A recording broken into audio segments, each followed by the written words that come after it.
مسجد الحرام مکۃ المکرمہ اور مسجد النبوی مدینہ المنورہ سے خطبے کا اردو ترجمہ کے لیے ہمارے سوشل نیٹ ورک کو فالو کرنا نہ بھولیں اور اپنے دوست احباب کے ساتھ بھی ضرور شیئر کیجیے۔ خطبہ جمعہ مسجد الحرام، تاریخ 16 محرم 1447 ہجری بمطابق 11 جولائی 2025 عیسوی۔ موضوع گناہ گاروں پر شفقت۔ خطیب فضیلت الشیخ بندر بلیلہ حفظہ اللہ۔ ترجمہ محمد اقبال یاسین۔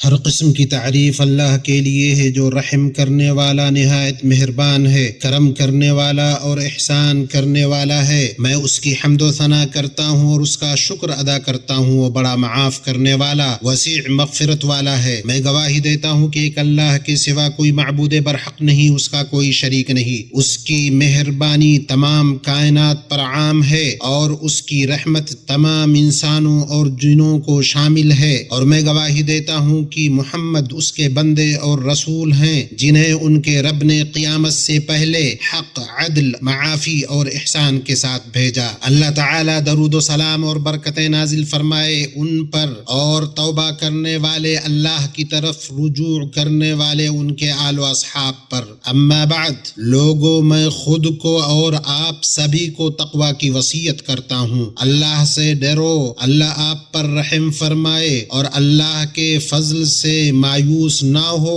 اس کی رحمت سے نا امید نہ ہو۔ بے شک اللہ تعالی رات کو اپنا ہاتھ پھیلاتا ہے تاکہ دن میں گناہ کرنے والا توبہ کر لے، اور دن کو اپنا ہاتھ پھیلاتا ہے تاکہ رات کو گناہ کرنے والا توبہ کر لے، یہاں تک کہ سورج مغرب سے نکل جائے۔ اللہ کے بندو، بے شک اللہ عز و جل نے بنی آدم میں کچھ فطری عادتیں، شہوتیں، میلان اور خواہشیں رکھی ہیں، اور انہیں اوامر و نواہی کے ساتھ مکلف ہونے کا دار و مدار بنایا ہے، اور بطور امتحان و آزمائش یہ بھی لکھ دیا کہ ان سے کچھ نہ کچھ خلاف ورزیاں ہوں گی۔ اللہ نے فرمایا تاکہ اللہ جان لے کہ کون اس سے بن دیکھے ڈرتا ہے۔ انس بن مالک رضی اللہ عنہ سے روایت ہے کہ رسول اللہ صلی اللہ علیہ وسلم نے فرمایا، ہر انسان خطا کار ہے، اور خطا کاروں میں سب سے بہتر وہ ہیں جو توبہ کرنے والے ہیں۔ اس کا مقصد یہ ہے کہ توبہ کرنے والے اس کی طرف لوٹیں، رجوع کرنے والے اس کا رخ کریں، گناہوں سے پلٹنے والے اس کے سامنے بچھ جائیں۔ ابو ہریرہ رضی اللہ عنہ سے روایت ہے کہ رسول اللہ صلی اللہ علیہ وسلم نے فرمایا، قسم ہے اس ذات کی جس کے ہاتھ میں میری جان ہے، اگر تم گناہ نہ کرتے تو اللہ تمہیں مٹا دیتا، تمہاری جگہ ایسے لوگوں کو لاتا جو گناہ کرتے، پھر اللہ سے معافی مانگتے، اللہ انہیں معاف کرتا۔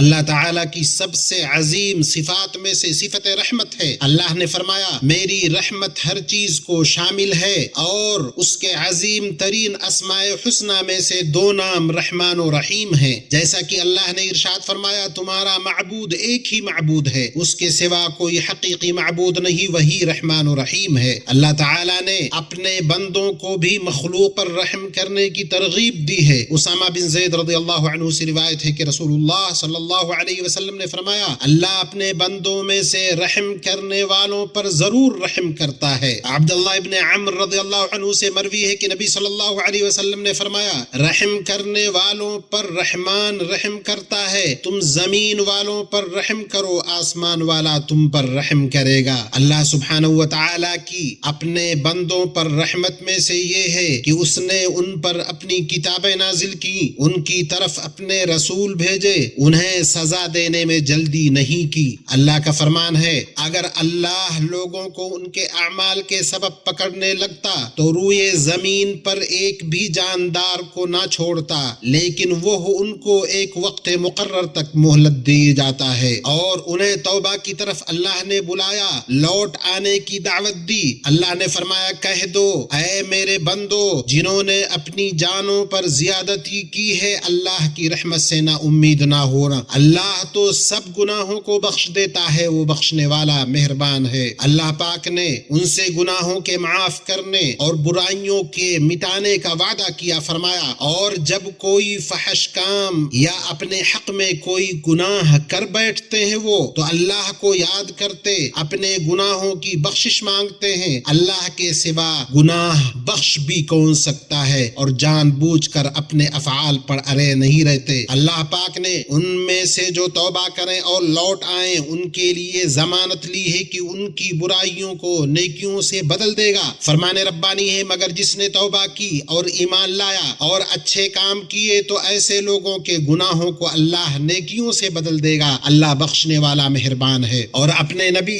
صلی اللہ علیہ وسلم کو حکم دیا کہ لوگوں پر مہربانی کریں، ان پر شفقت برتیں اور ان سے قبول کریں۔ اللہ نے آپ صلی اللہ علیہ وسلم سے فرمایا، اللہ کی مہربانی سے تم ان لوگوں کے لیے نرم واقع ہوئے ہو، اور اگر تم بدخو اور سخت دل ہوتے تو یہ تمہارے پاس سے بھاگ کھڑے ہوتے، تو ان کو معاف کر دو، ان کے لیے مغفرت مانگو، اپنے کاموں میں ان سے مشورہ لیا کرو، اور جب عزم مصمم کر لو تو اللہ پر بھروسہ رکھو، بے شک اللہ بھروسہ رکھنے والوں کو پسند کرتا ہے۔ بلکہ آپ صلی اللہ علیہ وسلم کی شفقت ان مشرکین تک بھی پہنچی جنہوں نے آپ سے دشمنی کی، تاکہ اس ہولناکی کا انہیں سامنا نہ کرنا پڑے جو قیامت کے دن ان کی منتظر ہے۔ آپ کو بڑی خواہش رہی کہ وہ اسلام لے آئیں، آپ ڈرتے تھے کہ کہیں وہ شرک پر مر نہ جائیں اور جہنم کے عذاب کے مستحق ٹھہریں۔ اللہ تعالیٰ نے اپنی کتاب میں ایک سے زائد جگہوں پر اس کو بیان کرتے ہوئے فرمایا، پس اگر یہ لوگ اس بات پر ایمان نہ لائیں تو کیا آپ ان کے پیچھے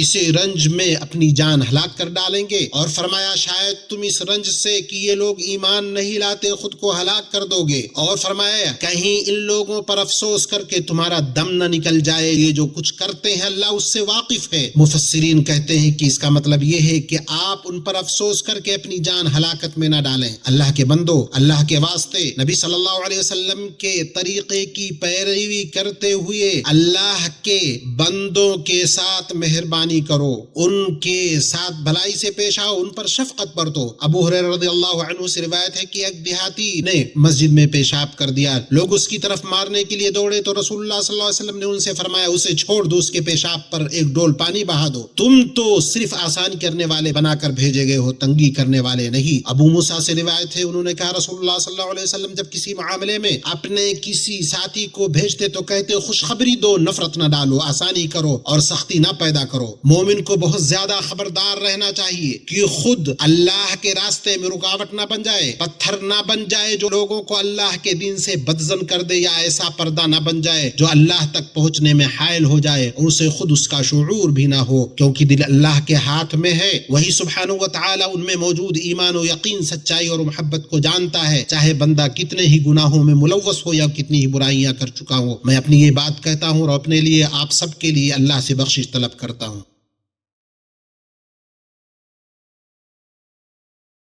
تمام تعریف اللہ کے لیے ہے جو اپنے بندوں کی توبہ قبول فرماتا ہے، بہت سے گناہوں کو معاف کر دیتا ہے۔ میں اس پاک ذات کی حمد بیان کرتا ہوں اور اس کا شکر بجا لاتا ہوں۔ وہ لغزشوں سے درگزر کرتا ہے، عیبوں کو چھپاتا ہے، شکستہ کو جوڑتا ہے۔ میں گواہی دیتا ہوں کہ اللہ کے سوا کوئی معبود برحق نہیں، وہ اکیلا ہے، اس کا کوئی شریک نہیں، وہ تھوڑے عمل پر بہت زیادہ اجر دیتا ہے۔ اور میں گواہی دیتا ہوں کہ محمد اس کے بندے اور رسول ہیں جو خوشخبری دینے والے، ڈرانے والے، روشن چراغ ہیں۔ اللہ ان پر درود و سلام اور برکتیں نازل فرمائے، اور ان کے آل و اصحاب پر جو شفقت کرنے والے اور آسانیاں پیدا کرنے والے تھے۔ اما بعد، اللہ کے بندو، کچھ مومن و مسلمان جب منکر کام یا خلاف ورزی دیکھتے ہیں تو دینی غیرت اور اللہ کی شریعت کی مخالفت پر انہیں غصہ آتا ہے، تو وہ برائی سے روکنے میں حد سے تجاوز کر بیٹھتے ہیں اور انکار منکر میں شرعی طریقے سے آگے نکل جاتے ہیں۔ اللہ ہمیں سلامت رکھے۔ بعض لوگوں کا تو یہ حال ہو جاتا ہے کہ وہ اللہ کی خصوصیات اور ربوبیت کے خاص اختیارات میں جا گھستے ہیں، اور اللہ کی قسم یہ بہت بڑی خطا اور خطرناک لغزش ہے۔ زمزم بن جوس الیمامی سے روایت ہے، وہ کہتے ہیں کہ ابو ہریرہ رضی اللہ عنہ نے مجھ سے کہا، اے یمامی، تم کسی شخص سے یہ مت کہو کہ اللہ کی قسم اللہ تمہیں کبھی معاف نہیں کرے گا، یا اللہ تمہیں جنت میں ہرگز داخل نہیں کرے گا۔ میں نے کہا ابو ہریرہ یہ تو ایسی بات ہے کہ اسے ہم میں سے کوئی بھی اپنے بھائی یا دوست سے غصے میں کہہ دیتا ہے۔ آپ نے کہا تم یہ بات مت کہو، کیونکہ میں نے نبی صلی اللہ علیہ وسلم کو فرماتے ہوئے سنا کہ بنی اسرائیل میں دو آدمی تھے، ایک بہت عبادت گزار تھا، دوسرا اپنے نفس پر زیادتی کرنے والا تھا۔ دونوں کے درمیان بھائی چارہ تھا۔ عبادت گزار ہمیشہ دوسرے کو گناہ کرتے دیکھتا تو کہتا اے بھائی باز آ جا، وہ جواب دیتا مجھے میرے رب کے ساتھ چھوڑ دو، کیا تم کو مجھ پر داروغہ بنا کر بھیجا گیا ہے؟ ایک دن اس نے اسے ایک ایسا گناہ کرتے دیکھا جو اس کی نظر میں بڑا تھا، تو اس سے کہا تیرا ستیاناس ہو، باز آ جا۔ اس نے جواب دیا مجھے میرے رب کے ساتھ چھوڑ دو، کیا تم کو مجھ پر داروغہ بنا کر بھیجا گیا؟ تو عبادت گزار نے کہا اللہ کی قسم اللہ تمہیں کبھی معاف نہیں کرے گا یا تمہیں کبھی جنت میں داخل نہیں کرے گا۔ آپ صلی اللہ علیہ وسلم نے فرمایا اللہ تعالی نے دونوں کے پاس فرشتہ بھیجا اور اس نے ان کی روحیں قبض کر لیں۔ جب وہ اللہ کے حضور پیش ہوئے تو اللہ نے گناہگار سے کہا جاؤ میری رحمت سے جنت میں داخل ہو جاؤ، اور عبادت گزار سے کہا کیا تو مجھے جانتا تھا؟ کیا تو ان چیزوں پر قادر تھا جو میرے ہاتھ میں ہے؟ اسے جہنم میں لے جاؤ۔ پھر آپ صلی اللہ علیہ وسلم نے فرمایا اس ذات کی قسم جس کے ہاتھ میں ابو القاسم کی جان ہے، اس عبادت گزار نے ایسی بات کہی جس نے اس کی دنیا و آخرت دونوں کو برباد کر دیا۔ اللہ کے بندو جان لو گناہ سے نفرت اور انکار منکر، گناہ گار کے ساتھ شفقت و نرمی برتنے اور عاصی پر رحم کرنے کے منافی نہیں، بلکہ ان دونوں کا اکٹھا پایا جانا کمال ایمان کی علامت ہے، جیسا کہ رسول اللہ صلی اللہ علیہ وسلم کا طریقہ تھا۔ پھر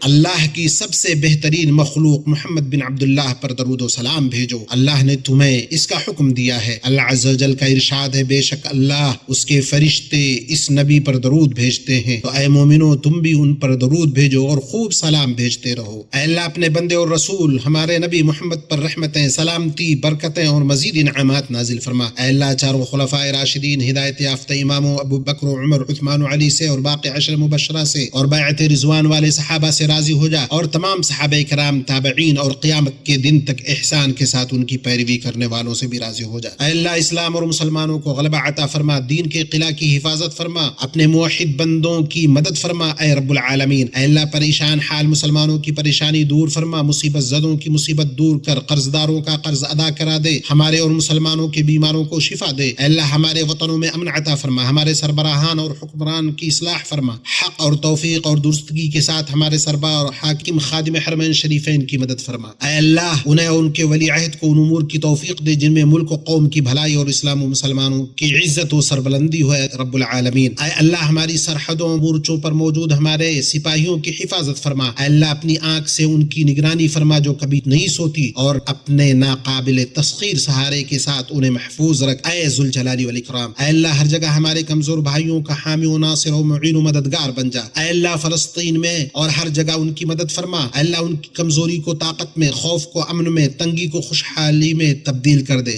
اے رب العالمین۔ اے اللہ غاصب ظالم صہیونی یہودیوں کو اپنی گرفت میں لے لے، ہمیں اور پوری دنیا کو ان کے شر سے محفوظ رکھ اے قوی و متین۔ اے اللہ ہمیں دنیا میں نیکی دے اور آخرت میں بھی بھلائی عطا فرما۔ سبحان ربک رب العزت عما یصفون وسلام علی المرسلین والحمد للہ رب العالمین۔